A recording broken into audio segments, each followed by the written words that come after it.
I made this artwork inspired from this, and this, and this. So how exactly can you find your art style?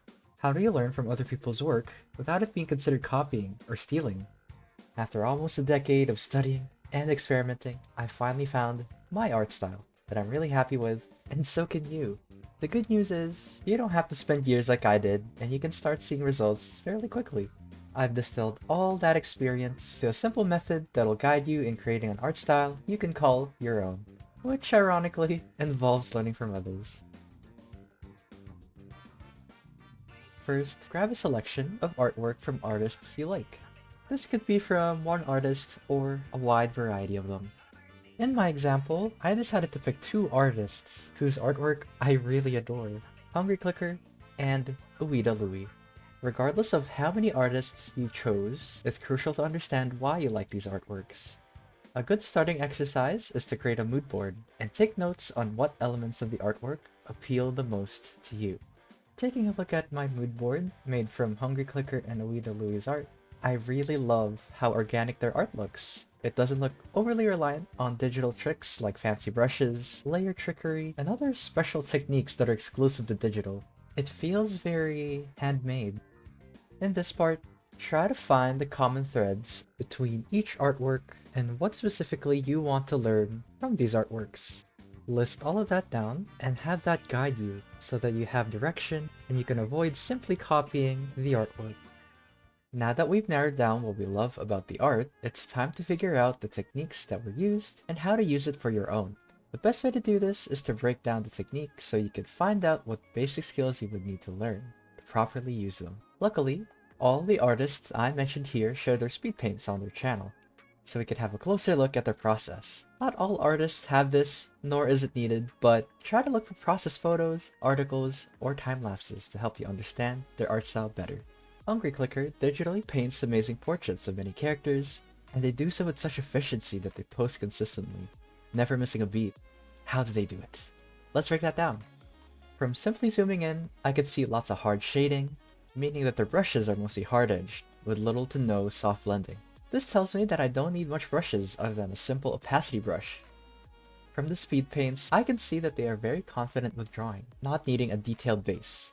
This tells me that they have extensive knowledge on anatomy, and they don't second guess their decisions.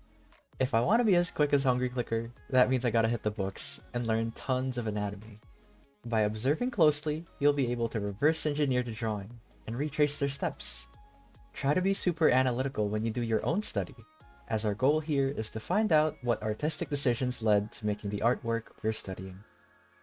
Uida Lui's use of color really opened my eyes the first time I saw it. Take a look at the colors she used in this artwork. Teals, pinks, and purples with warm colors. It sounded like it would never work, but somehow it did. So, I simplified the colors and turned the artworks black and white, making it much easier to understand. But how did I know how to do that? How do you know when and how to make decisions like that?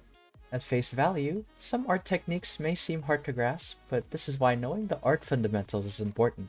I tell my students all the time, art fundamentals are the pillars that you can always lean on whenever you see something you don't understand. And the thing is, you don't even have to be super knowledgeable about the topic, and simply knowing about the fundamentals is more than enough.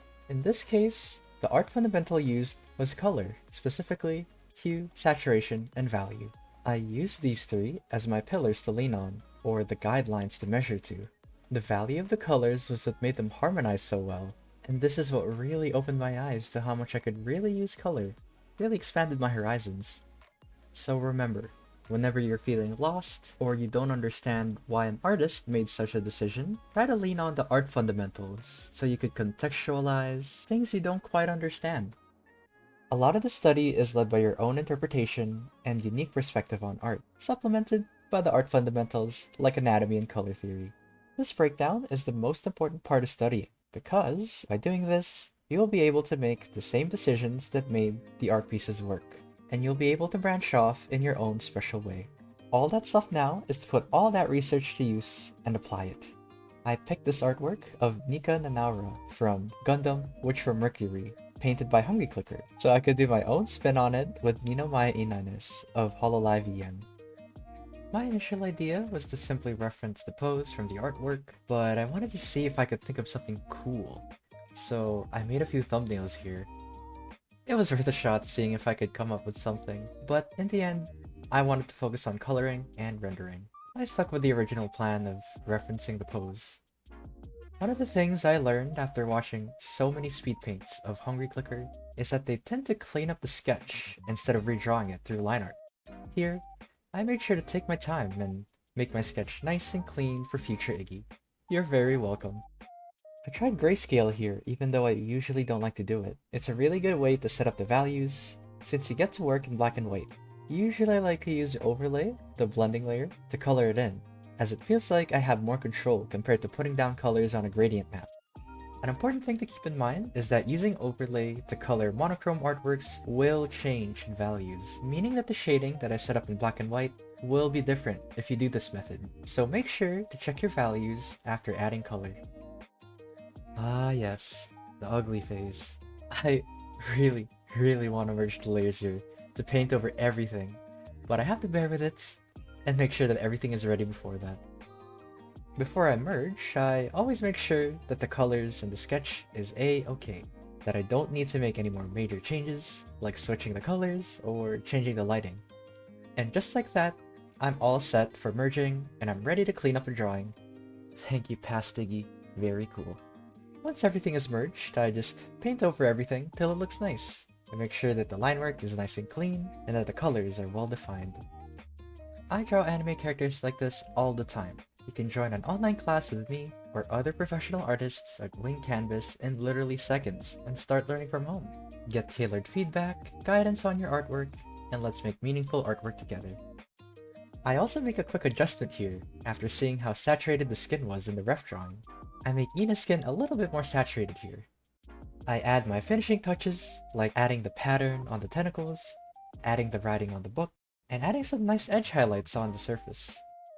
In the reference, the highlight is a warm orangey gray, but I decided to go with a more greenish highlight on the hair. And just like that, the drawing is done. Is what I would have said, but I wanted to try a few more things.